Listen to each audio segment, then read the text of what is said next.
जय श्री राम दोस्तों, स्वागत है आप सभी का द साइंटिफिक हिंदू पर। और मैं हूं आपके साथ आपका दोस्त धीरेन्द्र। कुछ दिनों से या यूं कहें 2-3 दिनों से सिर्फ कुछ नाम ट्विटर या सोशल मीडिया या मीडिया हर जगह घूम रहे हैं।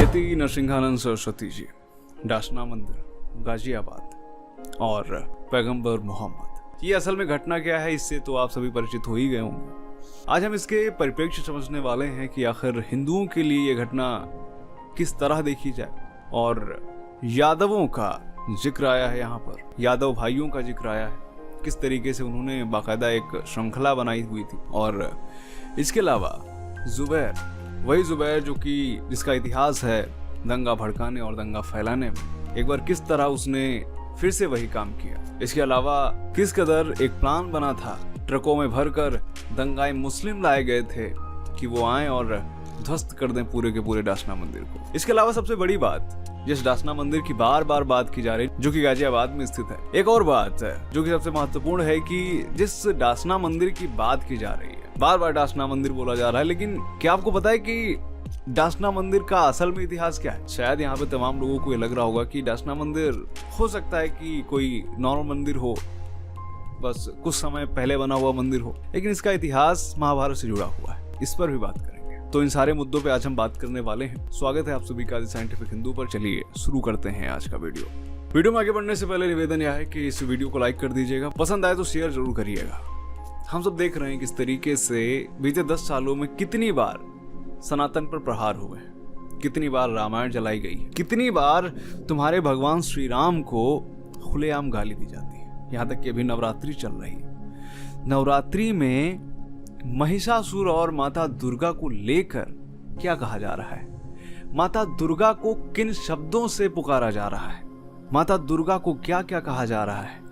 क्या तुम्हारा कभी खून खोला है? क्या तुम्हारा खून तब नहीं खोलता जब भगवान श्री राम को गलत कहा जाता है? क्या तुम्हारा खून तब नहीं खोलता जब भगवान श्री कृष्ण को चरित्रहीन कहा जाता है? क्या तुम्हारा खून तब नहीं खोलता जब विशेष समुदाय के लोग आपके मंदिरों में गौमांस के टुकड़े डालकर भाग जाते हैं? अगर ये सब देख के आपका खून नहीं खोलता तो जरा देखो इनको, इस भीड़ को देखो, इन लोगों को देखो जो कि आए थे डासना मंदिर को तोड़ने के लिए। शायद यति नरसिंहानंद सरस्वती जी मिल जाते तो उनके साथ ही क्या करते सब जानते हो, अच्छे से जानते हो किस तरीके से सनातन से जुदा की बात की जा रही है। क्यों? क्योंकि एक व्यक्ति ने, एक हिंदू संत ने टिप्पणी कर दी, उस बात पे टिप्पणी कर दी जो कि शायद भारत की दृष्टि से सच भी है, लेकिन इस पर ना तो तुम कुछ बोल रहे हो, ना तो ये राजनेता कुछ बोल रहे हैं, और शायद ये बोलेंगे भी नहीं। हैरानी की बात तो ये है कि जो सत्ताधारी पार्टियां हैं वो भी कुछ नहीं कर रही। वो तो भली बात है कि उत्तर प्रदेश में योगी आदित्यनाथ की सरकार है कि कल ये महानरसंहार होने से बच गया। एक बात आपको बताता हूँ, जब ये घटना हो रही थी, जब डासना मंदिर के आगे हजारों दंगाई मुस्लिम एकजुट हो रहे थे, सनातन से जुदा के नारे लगा रहे थे, ये कह रहे थे कि हम इस मंदिर को तोड़ डालेंगे, तब उसी डासना मंदिर में मौजूद उदिता त्यागी ने कुछ लिखा है जो आप सभी को जानना जरूर चाहिए। वो लिखती हैं, मैं मंदिर में ही थी, हजारों लोगों की भीड़ ने मंदिर को अल्लाहू अकबर के नारे लगाते हुए घेर लिया। जुबैर ने आज पूरा इंतजाम किया था इस खून की प्यासी भीड़ से हमें मरवाने का। योगी आदित्यनाथ जी आपके रहते जिहादी मंदिर पर हमला करें, ये ठीक नहीं है। हम सभी गुरु जी के साथ पूरी मजबूती से खड़े हैं और हमारे प्राण धर्म को समर्पित हैं। माँ और महादेव ने हमें जन्म दिया और वो जब चाहे ये जीवन हमसे ले सकते हैं, लेकिन इन पागल जिहादियों से ना हम डरते थे ना डरेंगे। विजय मिले या वीर गति सब महादेव के नाम, जीते जी रण छोड़ के जाना वीरों का नहीं है काम। आ जाओ या हम बलिदान के लिए ही बैठे हैं, ये कहा है डॉक्टर उदिता त्यागी ने। ना जाने कितने लोग इस डासना मंदिर के अंदर थे और बाहर भीड़ पूरा इंतजाम करके आई थी, ट्रक से भरकर आई थी। क्यों? क्योंकि उनके इष्ट के बारे में तुमने कुछ बोल दिया, और तुम्हारे इष्ट के बारे में वो क्या बोलते रहते हैं। कभी देखा है तुमने जो हिंदू धर्म से संबंधित रील्स होती हैं उनके नीचे कितने भद्दे भद्दे कमेंट्स आते हैं? क्या तुमने कभी देखा है कि तुम्हारे मुंह के सामने ही एक विशेष समुदाय का व्यक्ति तुम्हारे इष्ट का अपमान करके चला जाता है, और तुम्हारी इतनी औकात नहीं है कि तुम उनकी किताबों में जो बात लिखी है उसी को दोहरा सको। अगर तुमने वो कर दिया तो तुम्हारा हाल नुपुर शर्मा जैसा होगा, तुम्हारा हाल कन्हैया लाल जैसा होगा। तुम्हारा हाल आज जो यति नरसिंहानंद सरस्वती जी का है उनकी तरह हो सकता है, जहां आप देखते हैं कि संतों की भीड़ है, हिंदू संतों की भीड़ देखने को मिल रही है, ये संत हैं वो संत हैं। क्या कभी देखा कि इनमें से एक भी संत ने आज बोला यति नरसिंहानंद सरस्वती जी के बारे में? सपोर्ट में आया कोई?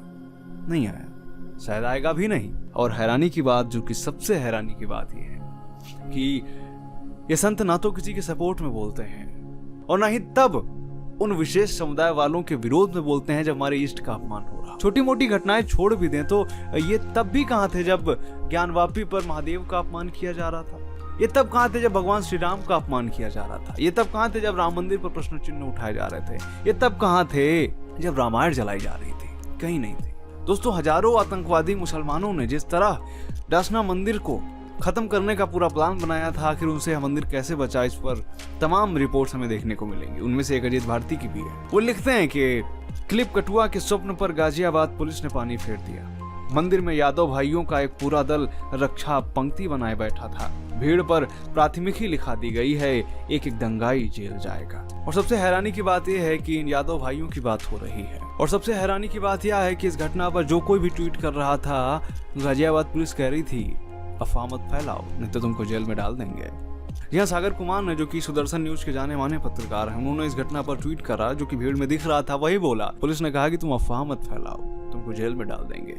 ये तो है वो घटना, इस पर आगे भी बात करेंगे। लेकिन जो डासना मंदिर कल बच गया, कैसे बचा, वो शायद वर्तमान सरकार की देन थी, जो कि उत्तर प्रदेश में है, कानून व्यवस्था की देन है। अब इस डासना मंदिर का थोड़ा सा इतिहास भी समझ लेते हैं। सबसे पहले आपको बता दें कि ये धाम महादेव को समर्पित है और यह शिव शक्ति धाम के रूप में जाना जाता है। इसका इतिहास काफी ज्यादा पुराना है। माना जाता है कि महाभारत के समय जब पांडवों को वनवास हुआ था तो उन्होंने उस अज्ञातवास के दौरान यहीं पर इसी मंदिर में, इसी जगह पे शरण ली थी। और तो ये जो शिवलिंग यहाँ पर बना हुआ है शिव शक्ति धाम डासना में, ये जो शिवलिंग है इसकी जब पुरातात्विक विभाग ने जांच कराई तो प्रमाणित हुआ कि वाकई में हजारों साल पुराना शिवलिंग है। और तो और जो अनुमानित ऐतिहासिक तिथि निकल के आई वो करीब 5200 साल पुरानी थी, यानी 5200 साल पुराना यह धाम। और तो और यहाँ पर मुगल काल में हमले भी हुए थे। इस मंदिर में जो ईंटें हैं वो इसकी गवाह हैं। और दोस्तों यहाँ पर जो माता काली की प्रतिमा है, जब मुगलों ने यहाँ पर हमला किया तो उस माता काली की प्रतिमा को मंदिर के पुजारियों ने कहीं तालाब में छिपा दिया। और फिर 200 साल बाद मंदिर के तत्कालीन महंत स्वामी श्री जगतगिरी महाराज को एक सपना आता है, जहां उनको सपने में देवी दर्शन देती हैं और बताती हैं कि मेरी प्रतिमा कहाँ है। और दोस्तों ये जो माता काली की प्रतिमा थी, ये कोई आम धातु की नहीं बनी थी, बल्कि कसौटी का पत्थर, आपने नाम सुना होगा, जी हाँ, कसौटी के पत्थर से ये प्रतिमा बनी हुई है। आज इसकी कीमत करोड़ों में है।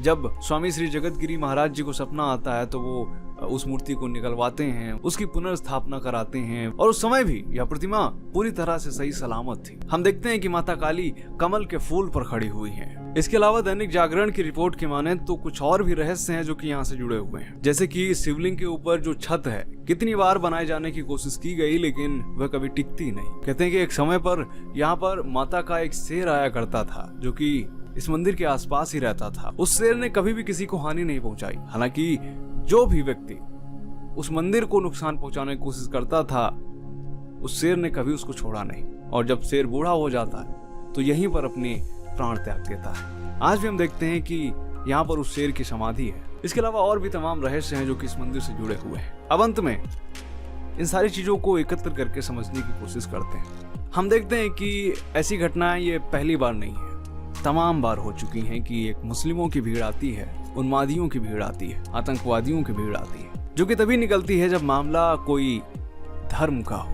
ये कभी भी देश के लिए नहीं निकलते हैं। अभी इजराइल ने जो कुछ किया, जब इनका दर्द उस पे छलका तो देखा किस तरह से ये सड़क पर कूदते नजर आए थे। धर्म की बात आ गई, इनके मजहब पर किसी ने इन्हीं की बात कह दी, जो कि सच्चाई भी है भारत की दृष्टि से, उस पर ये बिलख गए। अब वो भी बात कोई नहीं कह सकता, अगर कहेगा तो उसका सरतन से जुदा वाली भीड़ आपके घर भी पहुंच सकती है। ध्यान दीजिए कि ये व्यक्ति वो हैं जो कहते हैं कि हम संविधान को मानते हैं। संविधान सरतन से जुदा की बात करता है।